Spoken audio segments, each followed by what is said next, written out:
Hey, welcome back. Wherever you are right now, we're really glad you pressed play.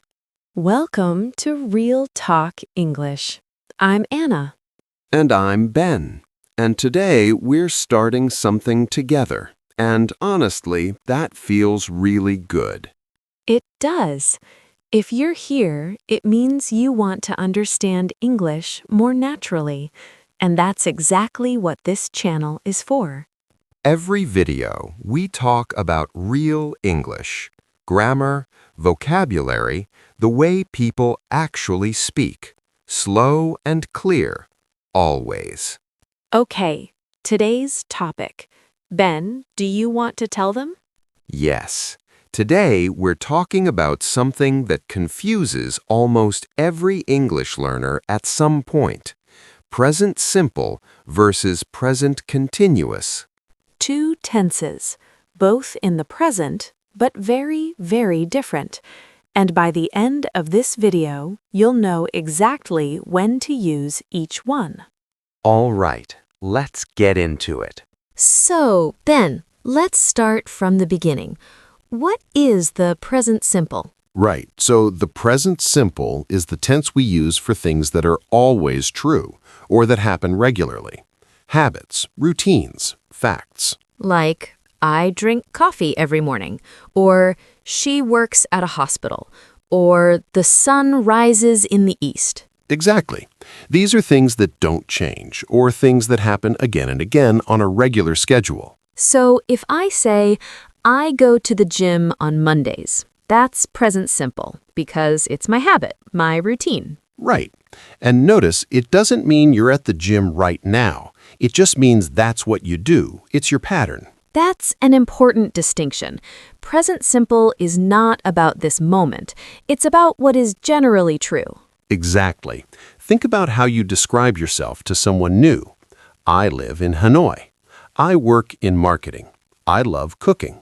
All present simple, because these are facts about your life right now, things that are generally true. And the structure is simple, right? For most verbs, you just use the base form. I work, you work, we work, they work. Right. The only change is with he, she, it, third person singular. You add an S. He works. She lives. It starts at 9.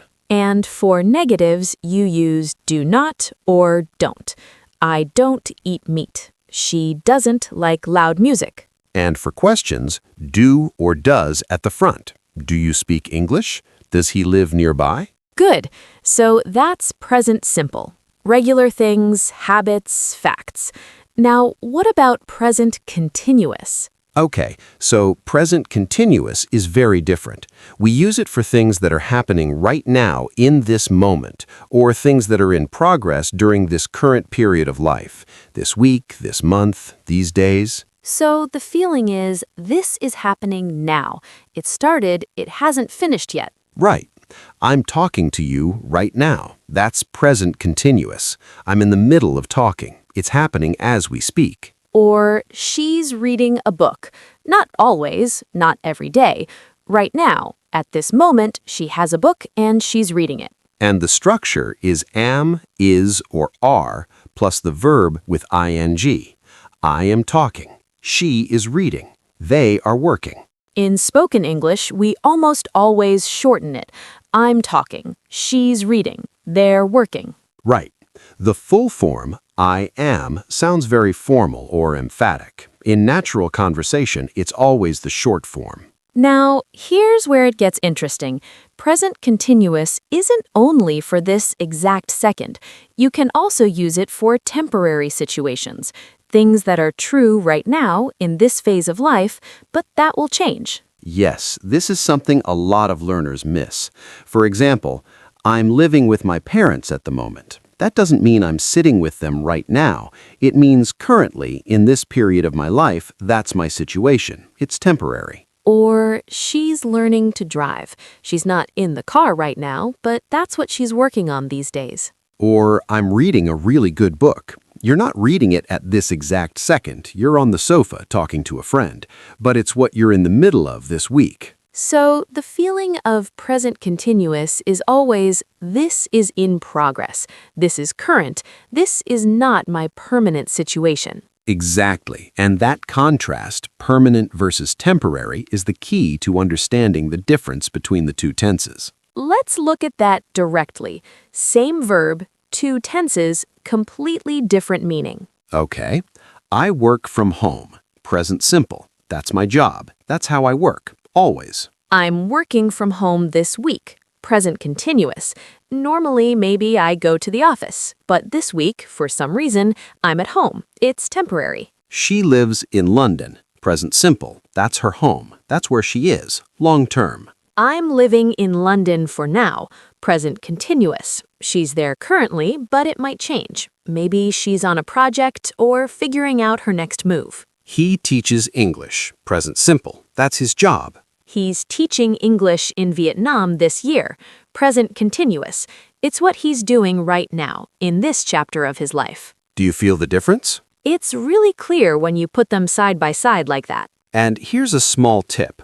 Certain words often go with each tense. With present simple, you often hear always, usually, often, sometimes, never, every day, every week, on Mondays, once a month. And with present continuous, you often hear right now, at the moment, this week, this month, currently, these days, today. So if someone asks, what do you usually do on weekends, that's present simple. They want to know your routine. But if someone asks, what are you doing this weekend, that's present continuous. They want to know your current plan. Same topic, weekends, but completely different questions. Okay, I want to talk about one more thing, stative verbs, because this is where learners sometimes get confused. Good call. So, stative verbs, these are verbs that describe a state, not an action. Things like know, believe, understand, love, hate, want, need, prefer, own, have in the sense of possession. And here's the rule. Stative verbs don't usually go in the continuous form, even if something is true right now. Right. You don't say, I am knowing the answer. You say, I know the answer. You don't say, she is loving chocolate. You say, she loves chocolate. And I am wanting a coffee. No, I want a coffee. Simple. So if the verb describes a feeling, a thought, a preference, or a state of being, use present simple, even in the moment. There are some exceptions, and English has a lot of those, but as a general rule, if it's a state verb, keep it simple. The ones that trip people up most, I'm understanding, incorrect, I understand, simple, I'm knowing, no, I know, simple. And I'm loving it, that famous slogan, is technically an exception used for emphasis. In everyday speech, stick with I love it. Yes, you can blame a fast food company for that one. So, to put it all together, present simple, habits, routines, facts, permanent situations, and state verbs. Present continuous, things happening right now, things in progress during this current period of life, and temporary situations. And if you're ever unsure, ask yourself, is this my general pattern, or is this what's happening right now and it might change? That question will almost always point you to the right tense. That's the best shortcut I've heard. Simple questions lead to simple answers. And that's it. Present simple versus present continuous. Ben, that was really clear. Thank you. It's one of those topics that sounds simple but has a lot of layers. I hope it made sense. Here's your challenge for today. Make 2 sentences about yourself. 1 present simple, something you do regularly. 1 present continuous, something happening in your life right now. Say them out loud. Don't write them. Say them. That's where the learning happens. Tell us in the comments, do you find present simple or present continuous harder? We want to know. Subscribe if you're enjoying the channel. New video every day. Slow, clear, real English. The transcript is in the description. Read it, listen again, and say the examples out loud. That's how it sticks. Thank you so much for being here. It genuinely means a lot. Take care of yourself, keep going, and we'll see you in the next video. Bye for now. Bye! And remember, every video you finish is one step closer to the English you want.